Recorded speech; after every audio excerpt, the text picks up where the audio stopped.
तो नमस्कार दोस्तों, मैं अपने चैनल पे आपका बहुत बहुत स्वागत करती हूँ। और आज मैं आपको बताने जा रही हूँ वो बहुत ही पते की बात है। वो बहुत पते की बात इसलिए है क्योंकि आज का जो टॉपिक है वो है कि ईश्वर हमारी परीक्षा कैसे लेते हैं। तो जब भी हम किसी कार्य को करने के लिए जाते हैं तो सबसे पहली जो परीक्षा होती है वो ईश्वर की होती है। ईश्वर हमारी परीक्षा लेते हैं, क्या हम उस कार्य को करने के लिए सक्षम हैं भी या नहीं। ईश्वर जो होते हैं वो समय समय पे आपकी परीक्षा लेते हैं। कहते हैं कि जितनी आपकी ख्वाहिशें हैं, जितना भी आप जो अचीव करना चाहते हैं लाइफ में, जितना बड़ा आपका डिज़ायर है, उतना ही ज़्यादा कठिन परिश्रम आपको दिया जाता है। फॉर एग्ज़ाम्पल मैं आपको बताती हूँ, जैसे हमें क्लास में फ़र्स्ट आना है तो क्लास में फ़र्स्ट आने के लिए क्या करना पड़ता है, दूसरे 50 बच्चों के साथ में कंपटीशन, वो होती है हमारी परीक्षा, हमारी कठिन परीक्षा कि उन 50 बच्चों के बीच में से हमें नंबर 1 आना है और उस नंबर 1 के लिए हमें कड़ी से कड़ी मेहनत करनी है।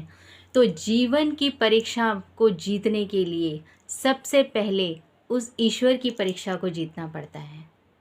इसका एक छोटा सा एग्जाम्पल मैं आप लोगों को देना चाहूँगी।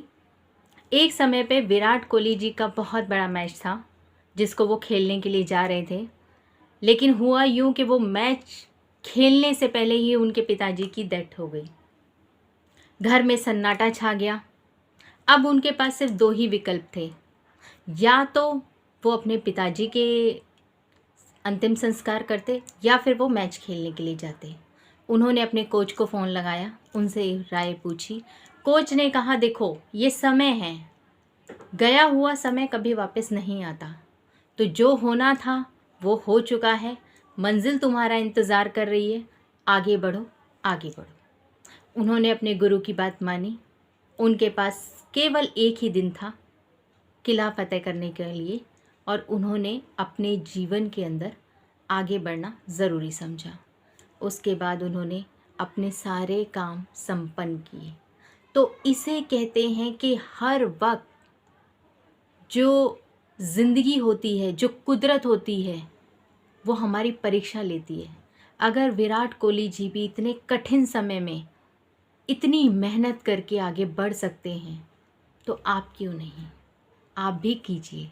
आपको भी जीवन में आगे बढ़ना है तो कुदरत सबसे पहले आपकी परीक्षा लेगी, उसके बाद जीवन आपकी परीक्षा लेगा। और यही परीक्षाएं देते देते एक दिन आप सफलता की सीढ़ियां चढ़ जाएंगे और यही सफलता की सीढ़ियां आपको बहुत आगे तक लेकर जाएंगी। सफल होने के लिए मैं आपको एक चीज़ और भी कहना चाहूँगी। सफल होने के लिए आपका अंतर विश्वास, आपका खुद पे विश्वास, ये मैं अपने हर वीडियो में बोलती हूँ, आपका खुद के अंदर विश्वास होना बहुत ज़रूरी है। जब आप अपने ऊपर विश्वास करते हैं तभी ईश्वर भी आपको वही देते हैं जो आप चाहते हैं। अब एक और एग्जाम्पल से मैं आपको समझाती हूँ। आपको पता है कि जीवन में आप किसी भी इंटरव्यू के लिए जाते हैं तो वहाँ पर बहुत सारे लोगों का सिलेक्शन हो रहा होता है या नहीं हो रहा होता है। तो नौकरी किसको मिलती है? नौकरी उसी व्यक्ति को मिलती है जो व्यक्ति उस पद के लिए सक्षम होता है। कैंडिडेट तो बहुत सारे होते हैं, परीक्षा भी बहुत सारे देते हैं, लेकिन वो नौकरी उसी को मिलती है जो उस नौकरी के काबिल होता है, जिसको ये लगता है कि मेरी ये क्वालिफ़िकेशन है, मुझे इतनी सैलरी पैकेज मिलना ही चाहिए। अब एक कंपनी के अंदर एक व्यक्ति को 15,000 भी मिलते हैं, एक व्यक्ति को 25,000 भी मिलते हैं और उसी कंपनी के अंदर एक व्यक्ति को 50,000 भी मिलते हैं और उसी कंपनी के अंदर एक व्यक्ति को 5 लाख सैलरी भी मिलती है। तो ये सब किसके बेसिस पे मिलता है? कठिन परीक्षा के बेसिस पे मिलता है। जितनी ज़्यादा परीक्षाएं उतना ज़्यादा आपकी मेहनत और उतना ज़्यादा ही आपका अचीवमेंट। तो ये परीक्षा सबसे पहले कुदरत लेती है। आपको ऐसे कठिन कठिन जो है वो रास्तों से गुज़रना पड़ता है, तब जाके आपको मंजिलें मिलती हैं।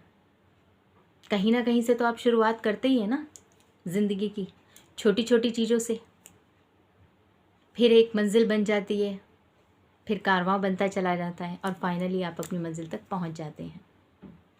तो आज मैं आपको यही कहना चाहूँगी कि आप अपने लक्ष्य तक पहुंचने के लिए कड़ी मेहनत कीजिए, पूरा कठिन परिश्रम कीजिए, आपको सफलता ज़रूर हासिल होगी। मेरा ये वीडियो अगर आपको पसंद आया हो तो चैनल को लाइक और सब्सक्राइब करना ना भूलें और नेक्स्ट वीडियो के लिए बेल आइकन को प्रेस करें। धन्यवाद।